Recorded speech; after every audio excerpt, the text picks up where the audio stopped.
To build anything that truly lasts, it takes time.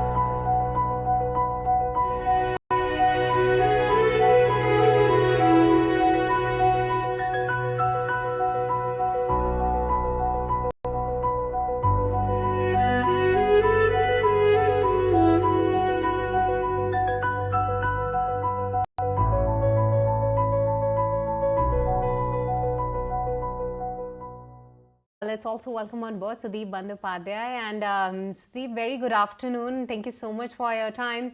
And firstly, nothing is really happening on the index front, but a lot of sector that is underway. And along with that, Sudip, we are waiting for some more earnings today, and one such stock is actually Jio Financials. I wanted to understand from you that how, as an investor, should one value Jio Financials at this point in time, Sudip, because we have seen great run up in this stock. That is one, and on the other hand, we are aware of their plans to go big in the investment division overall. They have partnered with BlackRock.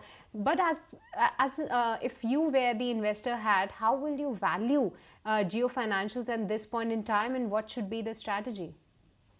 Well, first things first, I think, if you're a long-term investor and you're thinking of a time horizon of, let's say, 3 to 5 years, it's a good idea to invest in Jio Financial at current levels.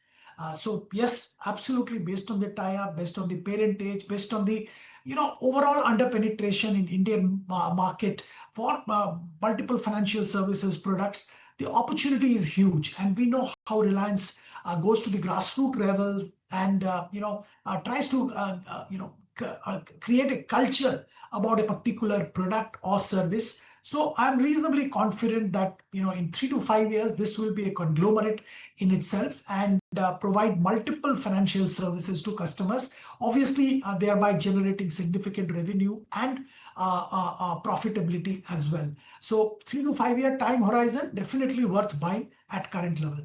But if you're looking at a very, very short term or even a, let's say 1 year kind of a time horizon, I think it'll take time for the company to set up and get scale in multiple businesses which it is talking about. And it's natural. There's no fault of anybody.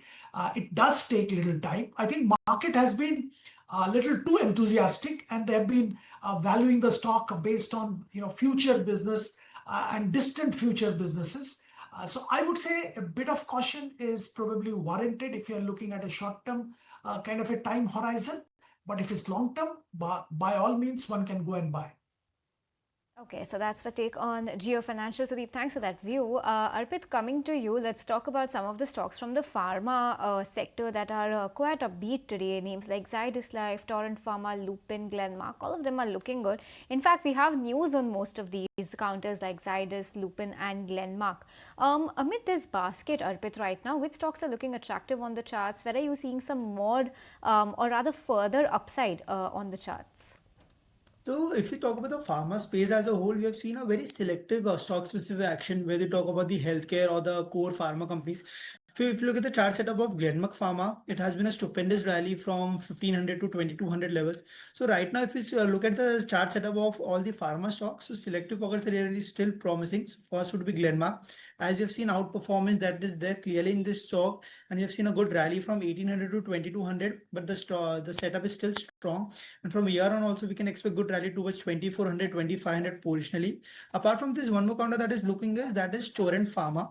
So if we talk about Torrent Pharma, the monthly setup or the weekly setup from last almost 1.5 years, it was consolidating between 3200 to 3500, and now the stock is trying to give a breakout above 3500 levels. So a classical Poland flag breakout on the monthly scale definitely heads good towards 4000 levels. So I think Torrent Pharma and Glenmark Pharma looks good from here on also for 15 to 20% move going forward. All right, so that's the take coming in on select pharma counters. Let's watch out for that. And yes, indeed, this time the IPM growth has been quite very strong.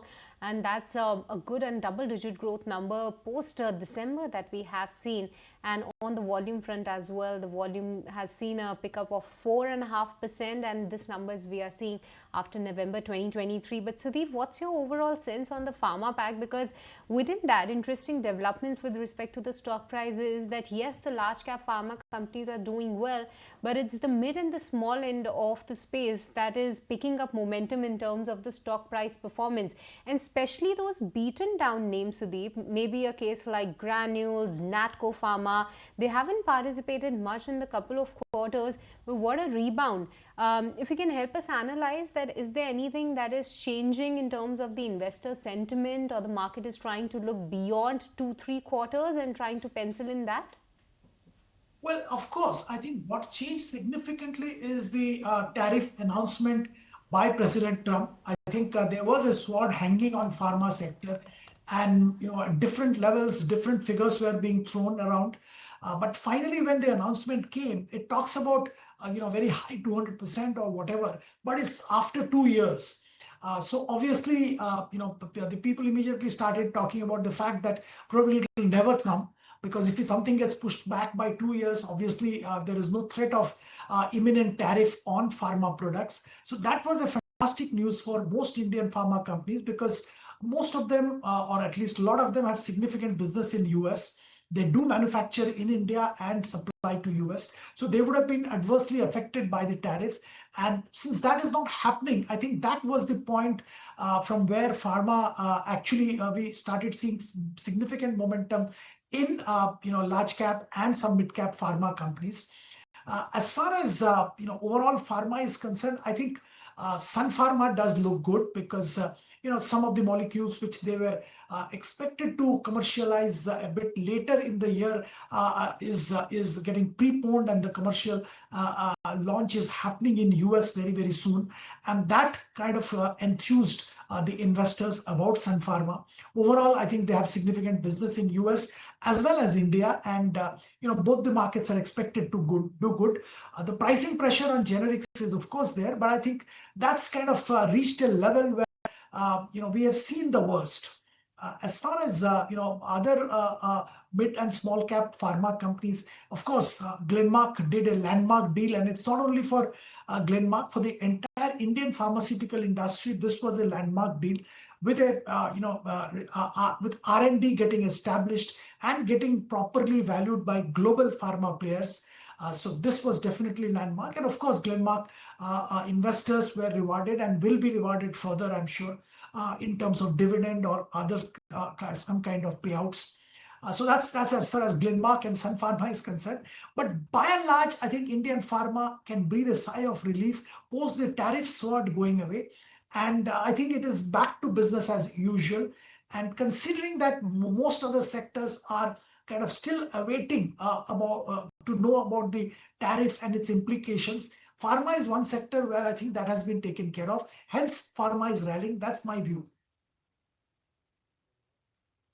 So that's the take on some of the pharma stocks and the outlook on the pharma space. Let's shift focus from pharma and throw the spotlight on capital goods. Some stocks from this sector are buzzing in today, straight on the back of ABB's global parent coming out with its numbers, and ABB India too also up almost about 2% as we speak, at the day's high is where ABB is right now, because ABB Global has reported a robust order intake in the second quarter with free cash flow of over $840 million, but the flags they've also flagged concern for their India business with order inflow down 9%. Kanishka is joining us with the details of ABB's global parents number and the impact that we're seeing on ABB right now. Well, ABB India is in focus today after the global parent posted its Q2 numbers today. Now, globally, ABB has reported a record high order intake that is up 14% on a year-on-year basis, with revenue that's gone up 6%, whereas the operational EBITDA that has risen 9% to $1.7 billion.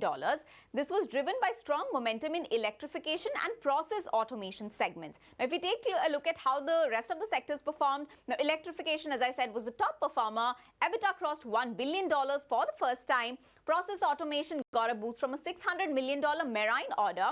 On the other hand, there's motion segment which remained largely flat, whereas the robotic segment that lagged amid tariff concerns. Now, if we take a look at how the India business performed for ABB, India order inflow that fell about 9% on a year-on-year basis. This is likely due to inventory adjustments and macro caution despite strength in motion and robotics in other AMEA markets we have seen. In fact, despite this performance downtick that we have seen in the order intake for India, ABB India shares, they have recovered from the lowest point of the day, probably implying that the street was penciling in an even weaker performance, but it's been better than expectation. Now, looking at the outlook, ABB, that's the global parent, has given a guidance that it's expecting mid-single digit revenue growth in FY25 and steady margins alongside, while it's also keeping a close eye on the uncertain global backdrop and tariff headwinds. All right, thank you so much, Kanishka, for getting us all those details. But Arpit, help us understand that how are you analyzing the charts of ABB India, because of late, select counters within the cap goods space have been showing momentum, but any stock within the likes of Cummins, ABB, Thermax that are looking good to you right now? So first talk about ABB. If we see overall from last couple of weeks, the stock was underperforming, forming lower highs on the weekly scale from last 3 weeks. The stock corrected from 6,100 to almost 5,400. Today we have seen some recovery from the lower levels, but if you look at the chart setup wise, broadly it is trading in a range between 5,400 to 5,750, 5,800 level wise.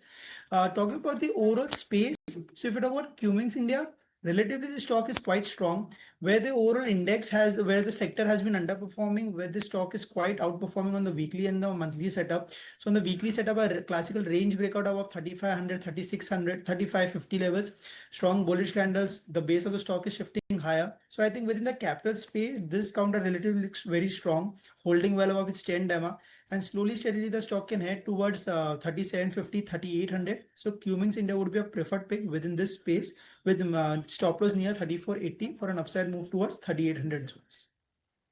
That's the take on some of the capital goods stocks on the charts right now. But while we're talking about some earnings candidates, JSW Steel is all set to report its Q1 earnings tomorrow.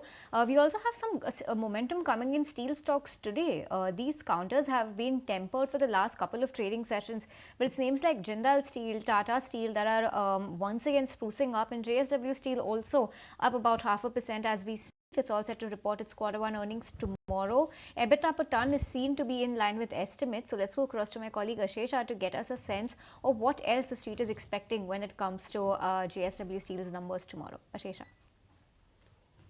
Well, yes, for JSW Steel this time around, scheduled maintenance at their Dolvi plant is likely to impact volumes. In fact, Saladol volumes are expected to decline by about 9% on a sequential basis, and this is likely to weigh heavy on their revenue as well.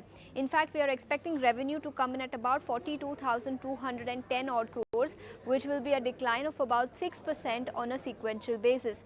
As far as margins are concerned, they could come in at about 17% versus 14.2% that the company had reported in the fourth quarter of FY25.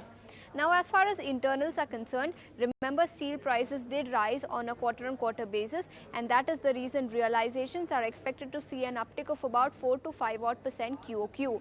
Meanwhile, higher realizations coupled with lower coking coal prices are likely to aid spreads.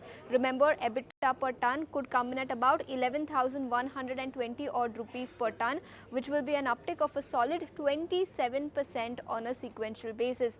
As far as management commentary is concerned, any commentary around Bhushan Steel and Power's resolution plan, their capex plans going forward, steel prices and coking coal prices will be crucial this time around. But all in all, margins are expected to rise sequentially, but revenue could drop on account of fallen volumes in the quarter. All right, that's about JSW Steel. Thank you so much, Ashesha, for getting us all those details. But Sudip, what's your own sense when it comes to the metal pack and especially the steel?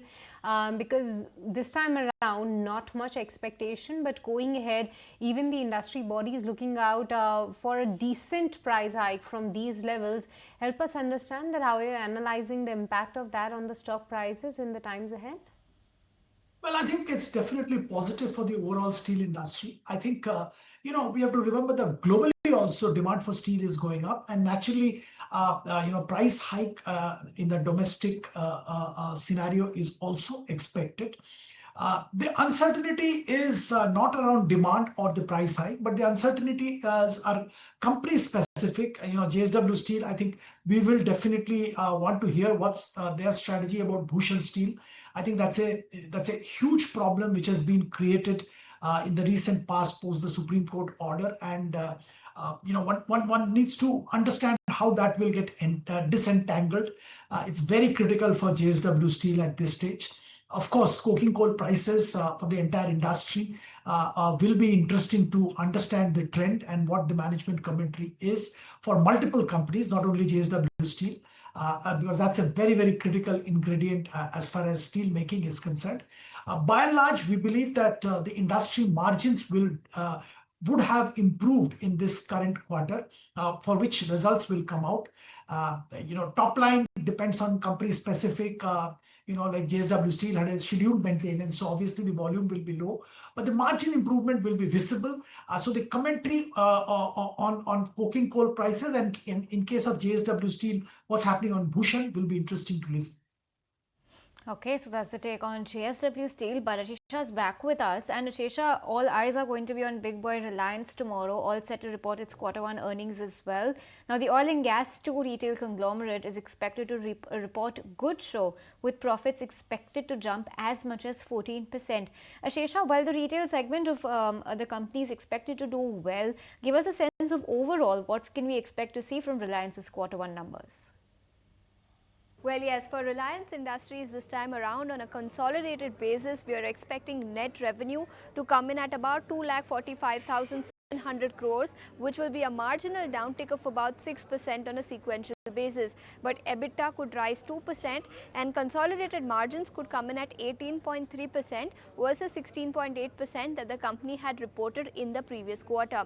Now, as far as segment-wise performance is concerned, digital segment is expected to perform well this time around. Retail EBITDA, that one could decline by about 2%, but on the flip side, digital services EBITDA could rise by about 4% on a sequential basis, and this is on account of tariff hike for the telecom business that they had done in the previous quarter. As far as O2C business is concerned, that one is also expected to perform well. We are expecting O2C EBITDA to rise by about 5% on account of higher margins in the quarter gone by, which could be partially offset by refinery shutdown. But management commentary on the 75,000 crore investment that they have done in new energy business will be crucial. And apart from that, retail store addition outlook and telecom business price hikes will also be crucial this time around. But we are expecting muted set largely from Reliance Industries this time.